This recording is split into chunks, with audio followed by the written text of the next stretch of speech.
we probably protected as good as we ever have. We gave up the one sack at the last play of regulation, right? And that's we guys have been teasing Julian about it all week because he really wasn't.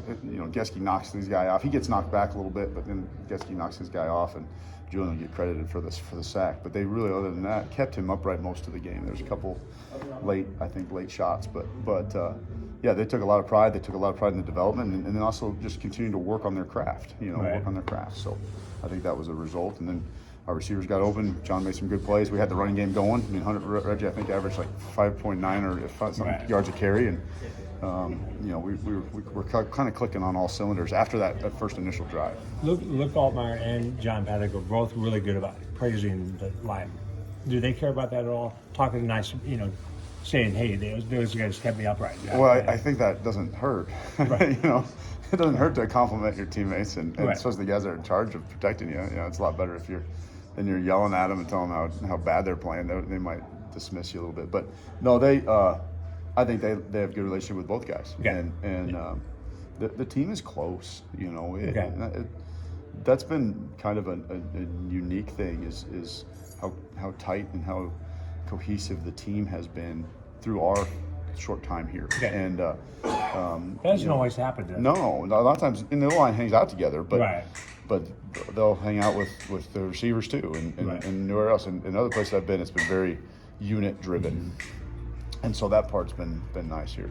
Obviously, offensive line plays been a major factor in the 2-game winning streak and just improvement of the offense in general. What are 2 or 3 things you would attribute to the improvement of your group? Well, a couple things. Number one, I would argue that the last 4 games really they've stepped up and played pretty well for the most part. I would think number one, we're healthy.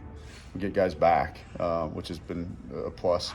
You got arguably maybe one of your best players, who was an all-conference player at one position, moved out, right, and is now learning how to continue to develop at that position, a very difficult position, right, and he's getting better and better there. And then, I think just finding the rhythm of the offense as well, right? I mean, we're calling a more balanced game than early in the year, and guys are taking a lot of pride in establishing the running game. And, you got guys like Caden and Reggie that are running hard, and then you're having some success and finding some big plays, explosive plays in the pass game, and I think a lot of that stems from what we're doing offensively and the way we practice, the way we prepare, and the development that takes place here.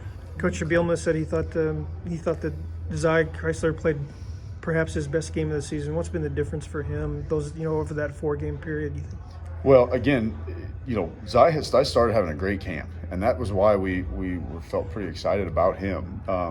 He didn't have an offseason. He had shoulder surgery, right? Didn't have spring ball. Came in, had a great camp, and then enrolls his ankle in week 2 of camp, and then really never was healthy again until probably after Maryland. The Wisconsin game was probably the first time he was really healthy. And then the bye week helped because we gave him another week off after that, right? And so you're starting to see him get better and better. And he took, my guys take a lot of pride in things. So when things go wrong or when they don't perform or they get beat, right, it's not they wear that internally, right? And that's a challenge for a young kid to get him back, right? Mentally, the confidence back and things like that. And Zy works. Zy is raw. We all see that on film. I think everybody watches, sees that. He's a younger player, but he does have some experience. But he does work. He does care. He loves this game, and he's tough. He's very tough, and so he's going to fight through everything. And he's getting better and better. And so you're starting to see that development when he is healthy. You're starting to see his body being able to do the things I'm asking him to do. And then that's leading to, right, the success on the field and the confidence that takes. And, there's a handful of other guys that are the same way. I think Julian played probably his best game to this season last week as well, right? Just the way he graded out. And he had an unbelievable effort on some plays. And so there's really been some highlights in the last couple of weeks here as we're starting to get gel and get better, right? And it stems a lot of times we did struggle early. I was saying deservingly so. We had some criticism early in the year because we didn't play up to our ability. There's a number of factors that led into that, but again, that's not an excuse. That's not good enough. And so we have to get better and better and better. And I think we are seeing that. We're seeing the development. You're seeing these young guys that haven't played a lot of football, including a right tackle that hasn't played a lot of football at right tackle. He's getting better as the year goes along. So excited about where they're headed, excited about the young guys that are getting a chance to show and play in games and get their feet wet, like a Brandon Henderson or a Hunter Whiteneck. Getski's playing his first year of ball too, so they're all we're getting this going at the right time, hopefully in November, and we're excited for the future. Can you kind of big picture out the steps that Cruz and Geske have taken over this year? How rewarding is that as a coach? What does that mean for you guys? Well, obviously those guys are getting better, which is why you do this, right? We love the game. We love to see guys grow and mature, not only as football players but as men. And I'm very proud of our men in that room, and the way they work and the way how tough they're. There's a competition, right? There's competition every week. There's competition in practice today, just because of we got guys that are talented, the young guys that are talented, like a Brandon Henderson or a Hunter Whiteneck or a Geske, right? That if they're capable of playing, right? So I'm proud of those guys. I'm proud of the way they developed. Cruz has really stepped up, does a great job with our calls and things of that nature, right? And each one of them has deficiencies, and I think everybody knows you can go down the line and label those deficiencies, and that's part of the game. I mean, Iowa does too, right? That guy across from Getzke's going to have deficiencies as well, right? And so our job is to maximize their strengths, right? Minimize their weaknesses, and then continue to work on those weaknesses and develop those things so they become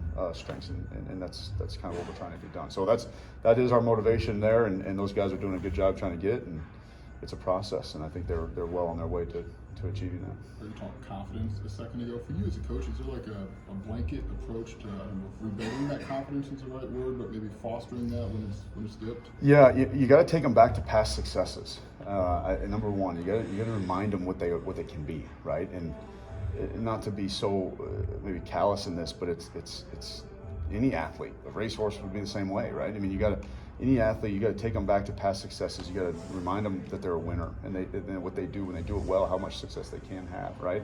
And then you have to believe in them, right? You have to you have to allow them to make a mistake, right? Because otherwise, everything, as soon as they make a mistake, they're punished, and it just reinforces that negative mindset and that defeatist in them, right? And you have to eliminate that. And so, we ME'd last week against Indiana on the short yardage. Isaiah went the wrong way, right? And we didn't get the 3rd and 1, right? The next play we got 4th and 2, we got it. The next play Reggie runs, right, for the touchdown, right? That 3-play sequence, if you overreact in that play sequence and yank a guy, that 4th down maybe doesn't happen, that touchdown doesn't happen, we win by that score later on in the game, right? So you got to give your guys confidence. You got to believe in them, right? They deserve a coach that believes in them, and that can push them too, right? When things go wrong, right? That's my job, and you kind of defend them too, and that part of it, but also demand the most of them, and that's what we strive to do in that room. In the early season was there a particular leader in your group that kind of got the guys together and were like, that's enough of that, we need to get it together and start playing better football? Honestly, no, not early enough. There's guys that want to be, there's guys that are trying to be, and I think they learned how to be during that time, and if I'm being honest, like that's part of the growing process. That's part of our maturation process as a unit, right? And people forget we were semifinalists for the Joe Moore last year, or we were finalists for the Joe Moore last year, right? We had all 5 of those guys were all conference last year, right?